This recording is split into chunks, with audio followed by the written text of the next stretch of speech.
On today's episode, I'm talking to Kirk Demarais. This is the first part of his interview where we talk about his childhood fascination with those ads in the comic books that had all the things you can order, and his pursuit of those things ended up him making a connection and making the book Life of the Party, a visual history of the S.S. Adams Company, makers of pranks and magic. It's a really interesting story with a kind of unusual sidetrack into the world of Hollywood, which I certainly didn't see coming, and I think you're going to find it really interesting. So buckle up. Here it comes, part one of my interview with Kirk Demarais. So I'm here with Kirk Demarais, author, collector. You have a couple of books out, Mail Order Mysteries and Life of the Party, which is a history of the S.S. Adams Company, which is a magic, trick, and joke manufacturer. Is this book still available? It's out there on the secondary market in eBay land. There are pallets of them somewhere, but yes. Getting those, they were only distributed through, I believe Magic Makers has them right now, and so okay. You can't just go on their site as an individual. You have to be a retailer, so yeah, a little tricky. And then just recently, Mail Order Mysteries became tough to get because there's a video, a toy vlogger, video? Yes, Laura Legends. I don't know if you're familiar with her. She put out 2 videos talking about that subject matter, and on the second one, I connected with her between the first and the second one, and by the second one, she really promoted the book, and it wiped out all of Amazon's stash. It wiped out all of eBay and everything. So I'm hoping maybe another printing might happen, but so it's kind of sad that people can't run out after this and easily get one. But yeah. she actually contacted me because I have I think one of the few images of the cardboard tank mail away. Yes. I have it was actually made by Gibraltar Paper, which was I bought a bunch of sort of their ad slicks of what they were selling, and that was one of the things. Mostly what they sold and why I bought this stuff is because it was food store displays. So it was like Jell-O store displays that they made big in-store displays, but they also, since they were sort of made intricate printed cardboard, they also made the tank and probably the sub and who knows what else. All right, that makes sense. That image of the tank is the first I'd ever seen the reality of it as well. I think after the book, one of them has popped up on eBay, one of the physical relics. Oh, really? And so I grabbed all the shots from that auction, but I've never seen one in person. So between your flyer and those eBay shots, that's the only record I have of it. Yeah, I think with that thing, I didn't put it together in my brain until probably after your book. At some point in my brain, I was like, oh my God, I have a picture of that tank, and I never really thought about it. Right. Because you're probably like me. You have a lot of stuff, and there are things buried that you don't really think about, and then later you pick them up, and you're like, oh, this is that. I had a person just ask me about a bubblegum thing, and I was like, yeah, I have a picture of that. I just have to find it. Yeah, I can relate. So let's do you. Where did you grow up? I grew up in a small Arkansas town. The population at the time was under 5,000, and it's a very rural. And I've gone away from it, but I'm actually sitting in that town right now. So I've seen it progress all this time. So back then, my only outlet to the popular culture would be, the 13 channels that we had on television, and then the stores. And I thought it was interesting when you talked to Jason, you talked about the stores, and I really started thinking about those and thinking about how connective those were and influential.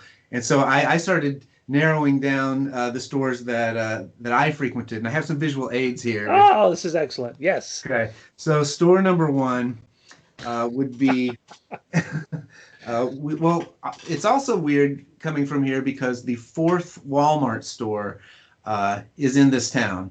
So it wasn't a town where Walmart, kind of annihilated everything. There were a few casualties actually, but the town really built up around Walmart. So What year are we talking about it? when did that open? That would have been. I should know this. It would be very early 70s, if not late 60s. So I need to look that up. So Walmart was one of the stores. I guess I could, let's see, where's my visual aid? Walmart, I brought a Star Wars figure here because this is the kind of thing. I brought Snaggletooth, Blue Snaggletooth, just to show him off, and I couldn't have actually bought him at Walmart because he was a mail away only from Sears. But Walmart was one of the places. The other place would have been IGA. That's the grocery store. Sure. And I would have. Yeah. What am I telling you this for? And so at IGA. I'm not the super grocery store. Grocery store history is a world unto itself. Okay. Well, IGA would be where I would gravitate towards things like the cracked. I guess I should hold it under me. Yes, keep a little centered because part of us will disappear. Okay. Okay, so you were a big as a comic book kid, I would do my spinner rack, but then you'd get that sort of bonus hit of going to 7-Eleven and things like that, where they'd have the racks where you'd have the Mad, and you'd also have the Marvel black and white comics. Absolutely. And so we would go to the IGA every Wednesday because that was double green stamps day. And as soon as we went in, I would barely make it into the store. I just kind of loop around to the side and just park in front of the magazine rack. It was a big wall. And so I was a big cracked person, as opposed to Mad. I know that's not a common stance. Yeah. And I didn't know, which came first or anything like that. I didn't know what's derivative of what, but something about cracked stood out to me. And so I feel the same way when I talk about like GoBots versus Transformers. I always liked the GoBots. So this is kind of the GoBots of the humor magazine world. So you always kind of went with the underdog as opposed to that sort of primary force that was beating down on everybody. Sometimes. Yeah, not always, but and I didn't know back then. It just happened to be. It was probably I liked the little janitor. What's his name? Do you remember his name? Stanley or something? I must truly say I've never owned an issue of Cracked. I've never read an issue of Cracked. You never touched one, and I have the feeling that when I was a kid, all of my money was very carefully controlled. Mm. So, we had Mad Magazine, but I'm sure I never paid money for one, because I had my weekly books that I bought. And I was reading in your introduction, you were talking about how you had a candy budget. Yeah, that's right. And that I did. And I'll get to that with the next store. That's the candy store. The other thing I was going to mention at the IGA, that was as far as media goes, is sometimes you could reach up and you could grab a copy of Heavy Metal and very quickly sneak through it and then put it right back. But that's stuck in my brain for sure. Now, did you when you went to the store, would your mom buy you something like a Cracked, or would she buy, would you just sort of examine and think about? It was rare that I actually came home with an issue. It might have been when I was a little bit older and I had more allowance money, but it was. I treated it like a library, and she was in there long enough that I could read the whole thing essentially. And sometimes, I'd come back the next week and the same issues were there, so I got to know them quite well. So yeah, not a huge selection of those. But the other one, to your point, you were talking about going to the 7-Eleven. We had a convenience store called the One Stop Mart. That was the official name of it. I don't know if you've seen the logo. It looks like a white stop sign, says One Stop. And so we had that about the equivalent of a city block from our house. And there was a time when my parents came to me and said, "We think you're old enough. You can ride your bike to the store whenever you want." And and so that was a big deal for me. And the candy allowance, yeah, I don't know exactly what it was, but usually I could find 50 cents or something in my mom's purse and go up. And candy of choice would have been things like the little trash can, the plastic trash can that had The tops, real garbage yes, candy. the garbage can, that Okay. which is the Halloween equivalent would be like the Mr. Bones, the ever popular. I liked the Chiclets gum. I liked the Lick-a-Sticks and Fun Dip. I liked, but then the baseball cards, the uh, the wacky packs, which I'll get to in a minute. But Sure. that store, one time I walked in, as in the introduction it says, I walked in and there's this whole spinner rack of comics just magically appeared. And So so do you think it was new that it hadn't been there and it was there, or you just had never noticed it? they had never, it was brand new. They had just installed this thing because it was right by the Oh, door. And believe me, oh I my could God. not have passed it by before this one day. And so this one day I go in, I see it, it's loaded to the brim, and I did not buy candy, but I bought this, which is Micronauts number 9. Put that right there. Now, is that your childhood copy?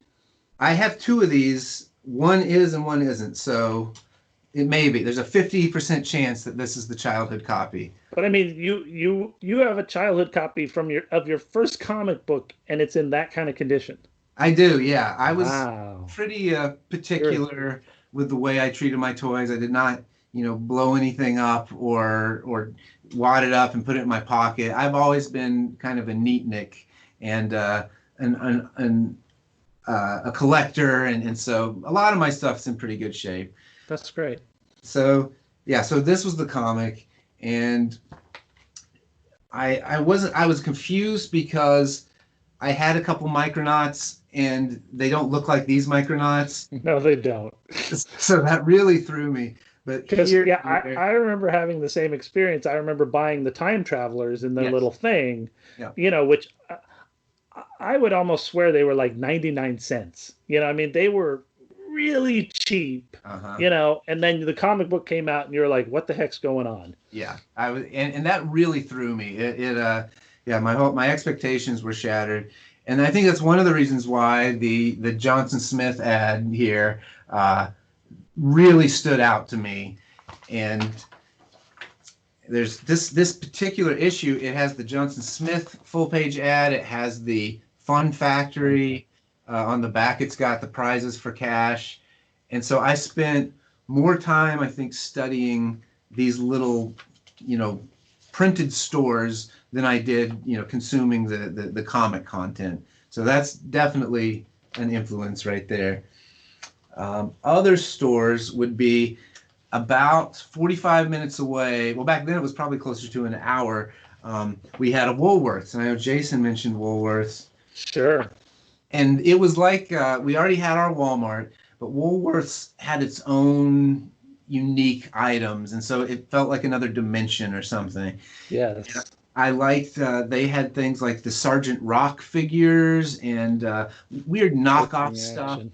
Yes, they had just yeah, a bunch of stuff like that. And at Woolworths, that was a good place. That's where I bought this.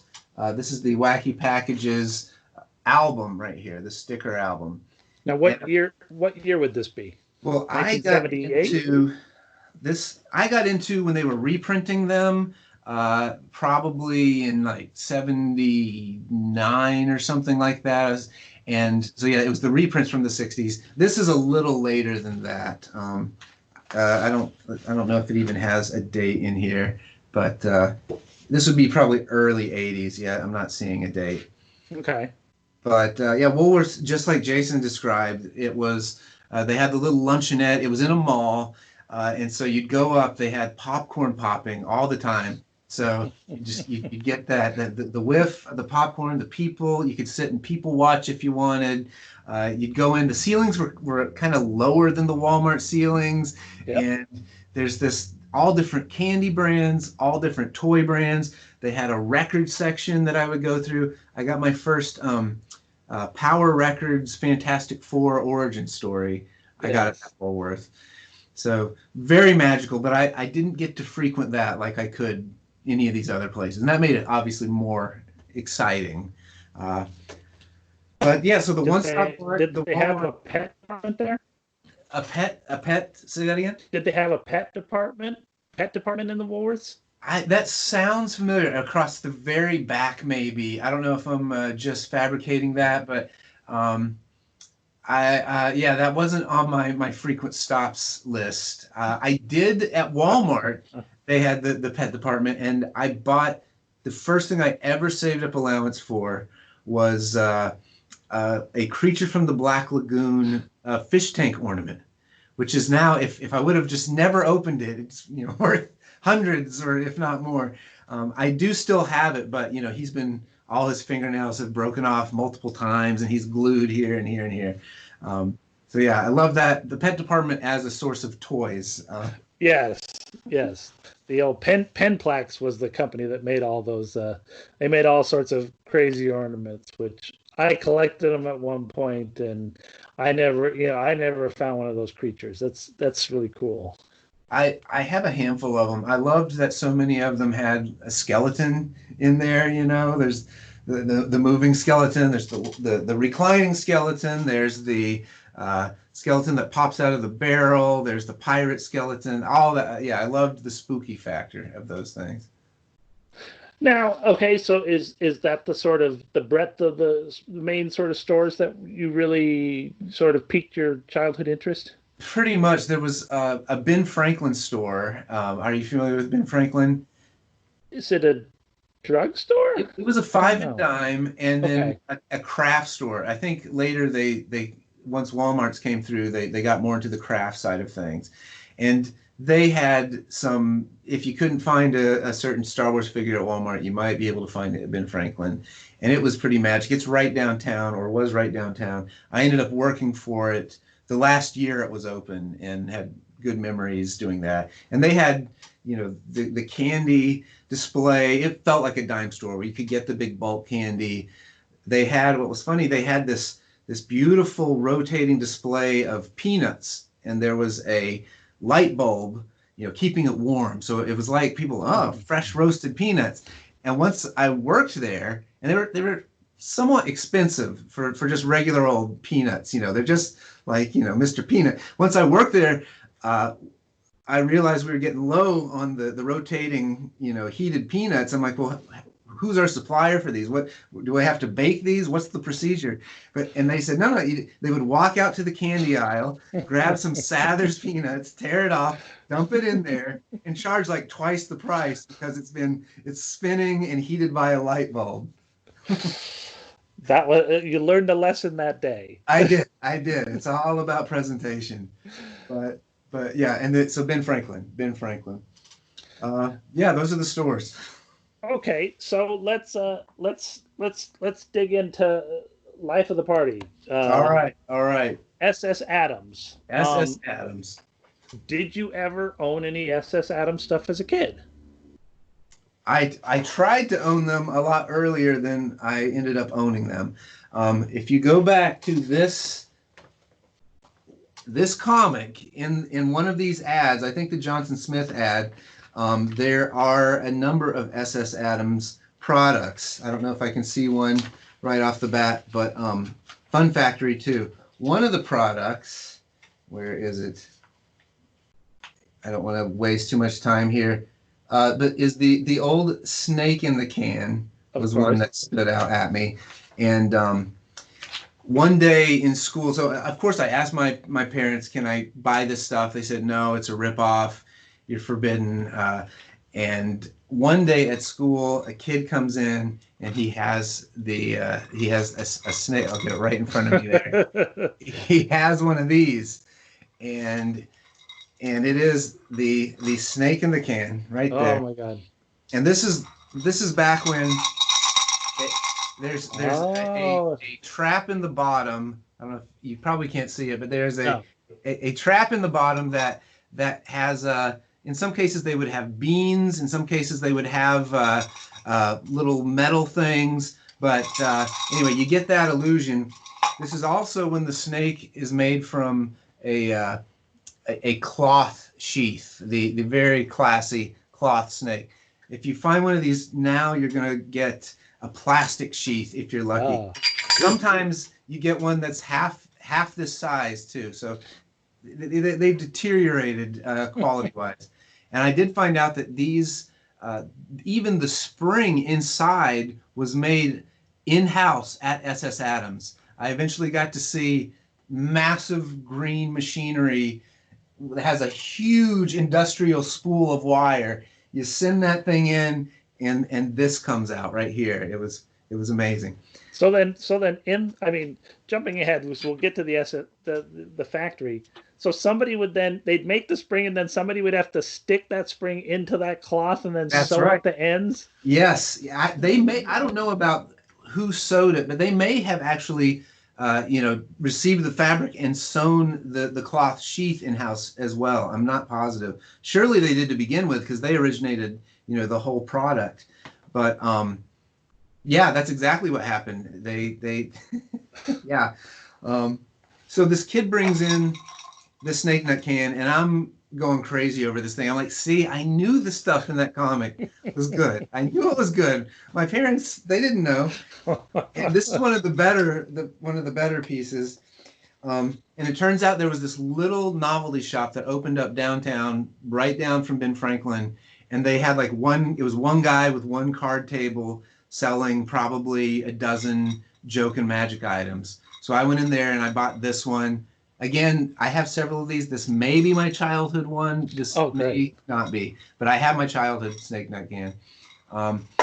And so I was hooked on all of that. And then years later, we'd go on vacation, and I think in Gatlinburg, Tennessee, I found a bunch of novelties and pranks, bought those. So sometimes I was able to circumvent the whole comic buying procedure and find them in real life, but that was rare. But so you did start to sort of have an understanding that this was a company that existed. When do you think you understood that SS Adams was a company? That would probably be maybe around 6th or 7th grade. We would go on these. We'd go on vacation, and I'd see things like this, and that's when you would see it in the packaging. And I'm like, SS Adams, okay. And what's funny, the packaging, I paid attention to packaging even, as a tween or even younger. I did not like their packaging because it had like a gradation on it, kind of muddy colors, kind of boring.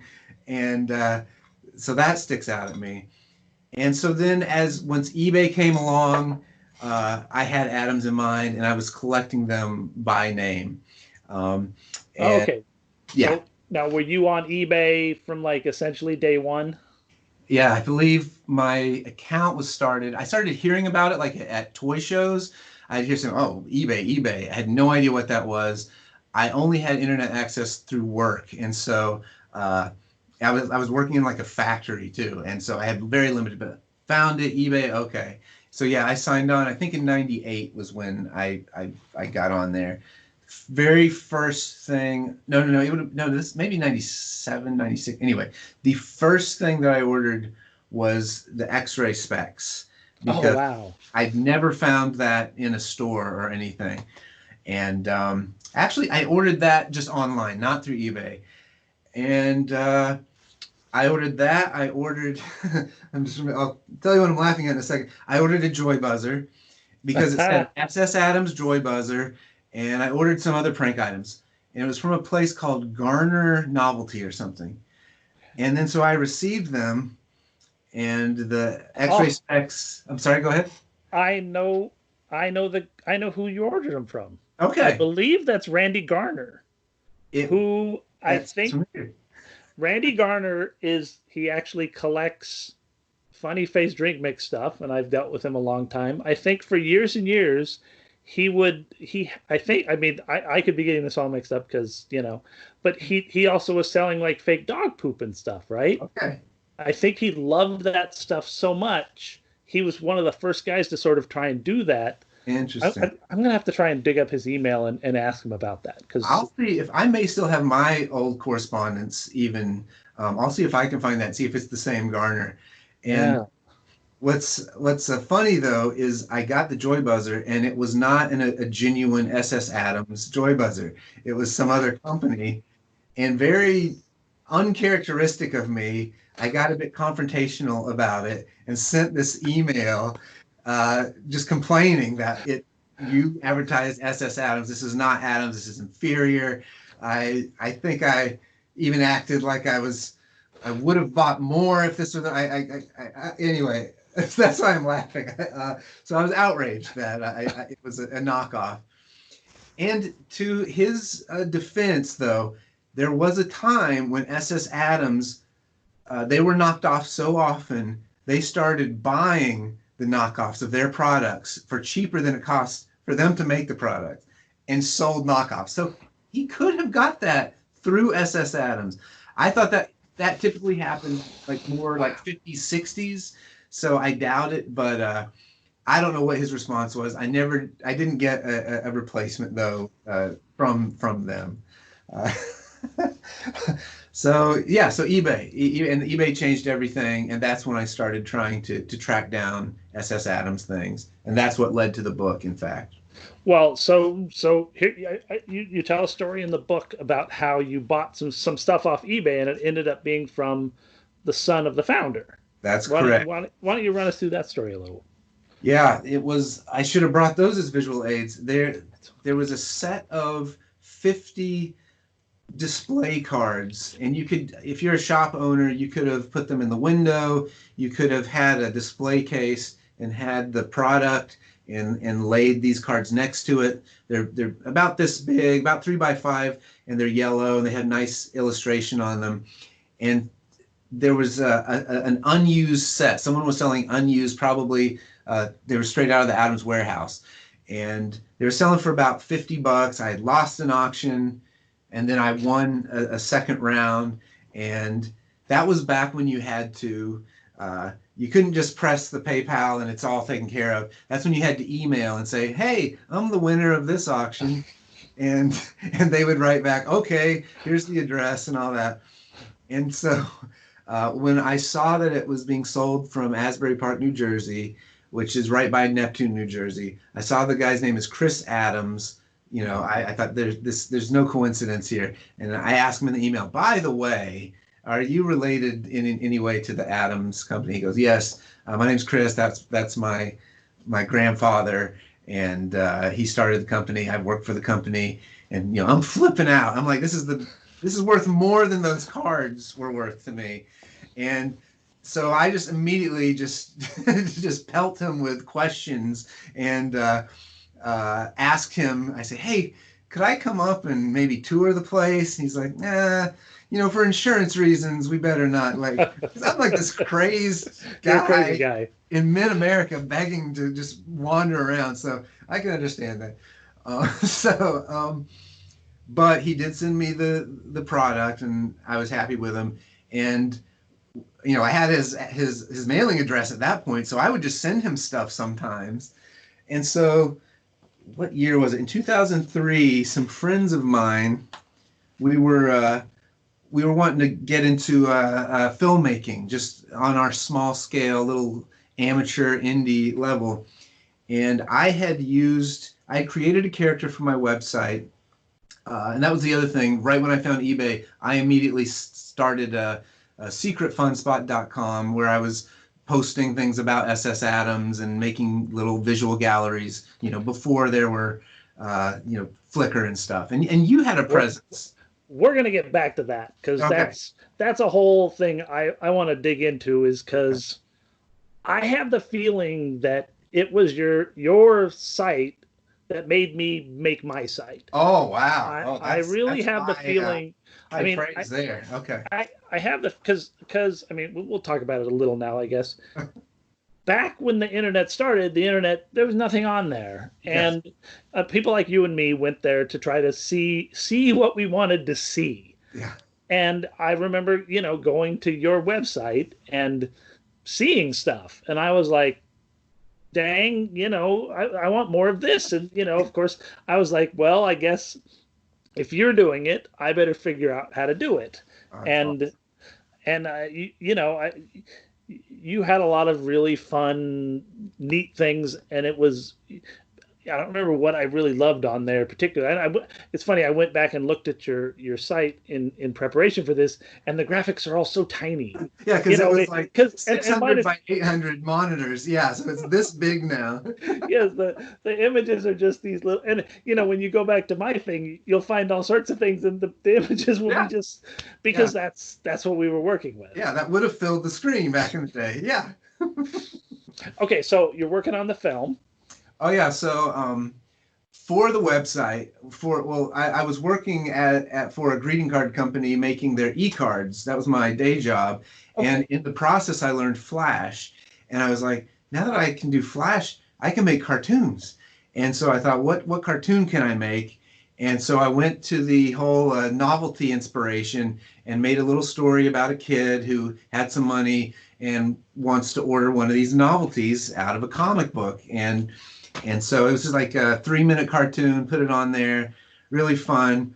And so when we decided to make a film, we thought, well, we have this little story over here, and we could do it silently. I have all these props. And anyway, my friends agreed to make this right here. Flip is the name of this kid who is trying to order a novelty. And it's a 15-minute film. It took us, I think, a year to make in our spare time. And so one of the things I did, since I had Chris Adams' email, I sent him this film, and in one of the scenes, there's a dime store scene in here. I put a big SS Adams Life of the Party set, like right behind this counter, just giving it a cameo. And so I'm like, Chris, check this out. I put this in here, just any excuse to connect with the guy, honestly. And he wrote back. He didn't say anything about the movie, but he said, hey, I noticed, he said, you designed this, didn't you? The cover. I said, yeah. He goes, we got some design work we might could use. And I'm like, oh, really? And so before you know it, I got to do some design work for them. And really, looking at my my visual aids that I should have brought, if you backed up to, again, that mid-90s, I graduated college with a psychology degree, which I should have been. I started as an artist. I got off track. So I get out of school. I had I couldn't open Photoshop or anything like that. And all that was still new, but it was so foreign to me. So a friend of mine, I've got a really good story of how I got a laptop that I don't know if I should go into, but You absolutely should go into it. okay, okay, all right. So back up. This show is about the deep dive, Okay, and about. I think we need to see these kind of stories because they're going to be forgotten about what a laptop meant at that point, that's true. and That's true. what it, now it's just you just walk down to the store and there's 1,000 laptops to choose from. It Right. was different back then. It was absolutely different. I had no computer. I graduate college. Even Oh, in college, the design department had one computer. You could sign up for it in 15-minute increments. So like if I had a friend, we wanted to, what? we wanted to make like a band flyer. He knew Photoshop, so he's in there racing to like create this layout. And there's people waiting. There's probably the next 2 people waiting to use the computer. And so, oh, we got the file. We'll take it out here. We'll print it. So yeah. So it was early, especially here. We had a very small area, not a lot of resources. So I get out of college, don't have a computer, don't have access to a computer. Um, this was the time. This ties into Jason because my mother. This was about the time Jason had gone up to New York City to Okay. pursue his dreams. My mother had a friend who lived in New York City, and she actually had a job at DC Comics, What? not doing anything creative, but it just I don't know what her job was, just supporting somehow. It was, Sure. but that gave her access to DC Comics. And so the things Jason described in the office, like the full statues of Catwoman and things like that. My mom saw those. I have some photos of those. I think I posted on my website. So Oh I wow. was really tracking with him when he's talking about that. So my mom's sending me these photos. she would send me stacks of DC Comics and Mad Magazine because they were handling that. At one point, my mom, this is a deeper dive, she went on a blind date with one of the original Mad editors who had recently divorced his wife. His name's Nick. I can't remember his last name. He passed away a few years ago, but he's one of the original crew. And I really should know his name. My mom went on a blind date with that guy, and I was just like, please get married. Please. Please. But the ultimate in. That would have been. And I did get some issues out of that whole arrangement, but his divorce was too fresh. He wasn't ready to really delve in. But anyway, so jumping back, my mom's out here in New York City, and she sees some people are filming maybe a movie, maybe some television, and she sees this very interesting looking older man, well-dressed, watching this. My mom approaches him, says, "What is this? What's going on?" He's like, I don't know. I don't know what it is. Well, she starts talking to the guy, and they talk and talk, and they go on a little, I won't call it a date, but he asks her to go have dinner, and my mom couldn't refuse. You know, he seems very interesting. Quite an age difference there. My mom goes to dinner with this guy, and he's a screenwriter named Norman Wexler, who co-wrote Saturday Night Fever. He co-wrote, he wrote Serpico. He helped write like Raw Deal. He's like a Oscar-nominated guy. Yeah. And he's completely cantankerous, had who knows what disorders, never took any meds. He was known for, I mean, there's books about him alone you could delve into. He's known for getting such great dialogue because he would have a hidden recorder. This is in the 1970s. He'd have a hidden recorder, and he'd go up and start trouble on the streets of New York, essentially. There's stories about him going into like mob parties, like celebrations, and starting conflict. And supposedly he would take the real dialogue, work them into his scripts. He's also one of the reasons, I don't know if you're an Andy Kaufman fan. Sure. He's one of the reasons Kaufman and Zmuda connected, because Kaufman found out Zmuda was Norman Wexler's assistant at one point, and Kaufman idolized Norman Wexler because he was this renegade, almost performance artist. Sure. So eventually, the job that Zmuda had, Kaufman's assistant, my mom ended up taking she became Norman Wexler's assistant. Hold on.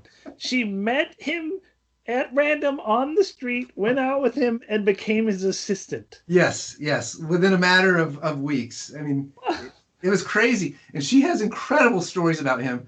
Like, they would go, he'd be in a limo, my mom, and some prostitutes, and he would say, "We're going to buy every Reese's Pieces in the whole damn city." And they would go to every corner shop, and he would send someone in to come out with every Reese's Pieces, and they'd throw them in the floor, and just stuff like that. I mean, it's incredible. So anyway, Norman Wexler. I can go on and on about Norman Wexler.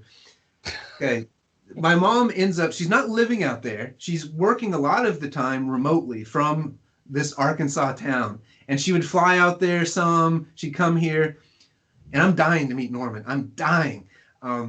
So one day she says, "Kirk, Norman's coming to Siloam. That's the name of the town. He's gonna visit, and he's gonna stay with me." And I'm so thrilled about this. I'm like, "Really?" And I said, could you arrange it for him to like come to my house? I live with some guys. Can we like watch some of his movies together? And she's like, "Yeah." He says he'll do that. So in the meantime, this was when we were building a regional airport around here, and Norman is a conspiracy theorist, and he knew about this airport, and he thought the Clintons were doing something. So he would send rolls of film to my mom and have her take hundreds of photos of just of this. It was just like a plot of land that had just been bulldozed. There's nothing. So she would sit. This is real photos. They cost like a quarter a piece to develop or something.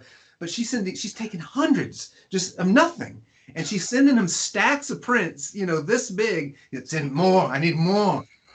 And so that's why he was coming. He's like, I'm going down there. I'm going to find out what the hell's going on. And and so I'm like, great, whatever. Get him down here. I want to meet him. I want to hang out with him. So the day comes, and I had gone to the video store and rented, I think, 6 different movies that he had anything to do with. One was Joe, the movie Joe with who was in that? It was from the 70s, very well received. But just the whole stack. Serpico, definitely. Saturday Night Fever, definitely. So I had them. So this was going to be like living DVD commentary in a sense, This was before that was a thing. Before that was a thing, you're ready to do it. Yeah, we were going to sit in the living room. I was going to try to record it. He was going to sit here and talk about the movies firsthand. I was so thrilled. And I'm like just waiting on my porch. I get a call from my mom. She goes, Norman's not coming. He thinks his life's in danger. He's on the run. He went off to an undisclosed location in like Switzerland or something. And I am crushed. I'm like, ah. She goes, there is an upside to this. She goes, Norman had a whole bunch of equipment sent here because he wanted to write while he was here. And he had me buy him like thousands of dollars worth of stuff through bestbuy.com. It was all delivered here. And he said, you can have it. And one of those things was an IBM ThinkPad laptop computer and a scanner and a printer. And I was set.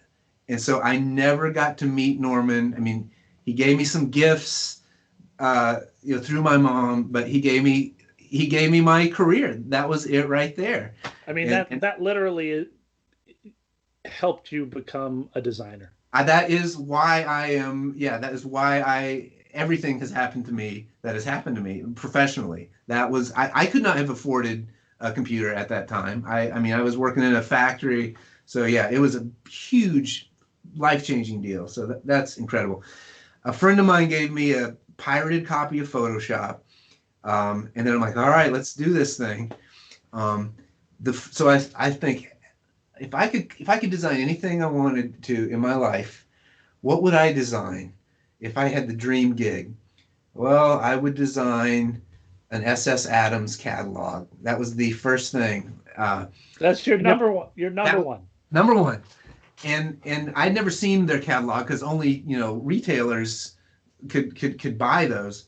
So I came up with this awful design using drop shadows and glow, and I did a page of this catalog, which I don't like the public to see, but that was my learning tool. That was literally the way I learned Photoshop. And so skip back to this and skip back to design. I ended up getting... So what year did you get the computer? What year did you make Flip? And what year did you start talking to him about... Yes, good questions. The computer came, I believe, in 1996. We made Flip in 2003. I connected with Chris around 2004. And then he's like, we need some design work. One of the first things I did, this isn't the same one, but I did an SS Adams catalog. I did a cover, and then eventually I did all the interior. I redesigned the packaging that I didn't like so much. They still use that packaging. I did all their printed materials, trade show materials, packaging catalog, everything they needed. So it was my number one pick of jobs in the world, and the Arkansas kid managed to do it thanks to this cosmic synergy, this miraculous meeting. So yeah. That's amazing. It's really... It is. It is. And then whose idea was the book? So the book, that was 2005. The company turned... I have one as well. The company turned 100 years old, and they said, we'd like to make a book. And it was co-owned at that time. There was Chris Adams, there was David Habersat, and he was a younger guy. He was more of a fan like me. And they said David said, we want a book commemorating the 100th anniversary, and I was all over that. I had already had in mind. I just talked about what a book might look like. So I got to go up to the factory, and I spent a week with my wife up there, and we scoured all the old, all the old filing cabinets, all the old boxes, anything that was a container in the 3-story factory they'd been in since the 30s. We opened and scanned and photographed, and it was a dream come true. It was crazy. The one thing that really got me was finding.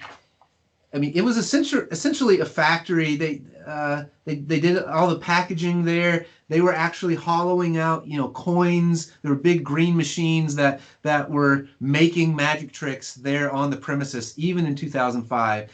And so it was pretty dirty and grimy and greasy. And so right across from all these machines, there were these just flat boxes. And I'd go through them, and some of it was just trash, but it had been in there in some cases since the 70s, since the 60s. And the one that just rocked my world, if I can find it here, I pick up a little piece of original art. It's about this big. Come on, Demarais, find it. And I had seen it hundreds of times before because it was none other than, I can't find it. What is it? What are we looking for? It's the money maker, the art that appears in every comic ad for the money maker. Where is it, Demarais? I guess you could always edit this if you want to. Never. I want to find this little piece of art. So this piece of art has been reproduced in almost every Marvel and DC comic throughout the 60s. 155. 155. Thank you so much. Yeah, I didn't put an index in here, and it's haunting me. There it is, right there. I don't know, right. Up. Perfect. Okay, that guy right there. And so little dude. You can see this was used on packaging. This was used in catalogs. This was used in comics. And here I am holding it, and you can see the original pencil strokes. It says Moneymaker. There's a number, and I was just in awe. It's like finding, I get the same feeling when I'm in museums and I'll see like a piece of art that I've only studied, and there is the real thing. Here's a Liechtenstein or whatever, or Degas, and you can't. You're just kind of you're shocked. It's sort of starstruck, and so there it was right there. And anyway, that was one of the highlights from making this book.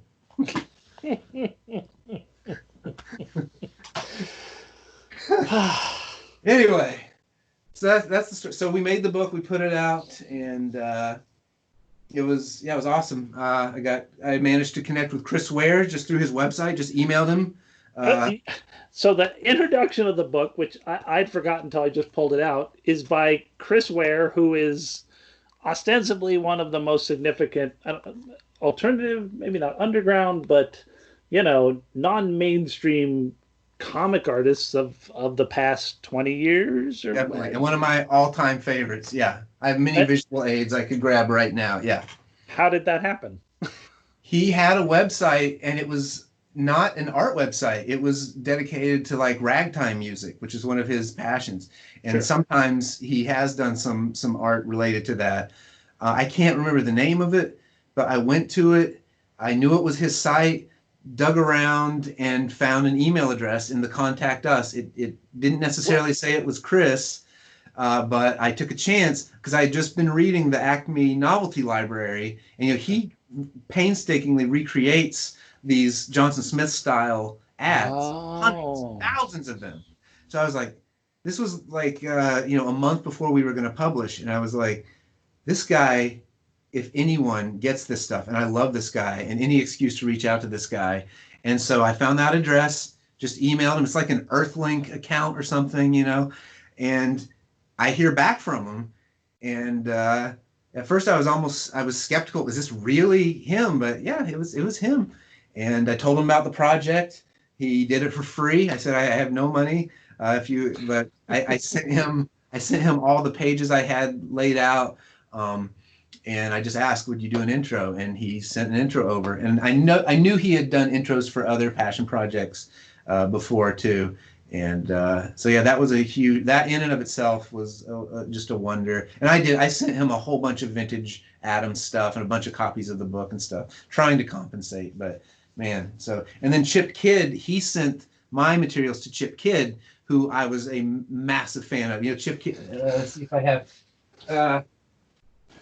Well, Chip Kidd wrote. Okay, let's take a break. Let's take a break here. I think you have some more. Do you have more stories? Oh, I have stories. Yeah. Okay, so let's end part 1 here, and then we'll pick up with part 2 in a little while. So we'll see you later. Great stuff, Kirk. In the second part of my interview, we're gonna dig down into Mail Order Mysteries, Kirk's second book, where he ends up collecting all that stuff that he wanted to have as a kid and puts it into a book for all of us to see and experience. So come back then.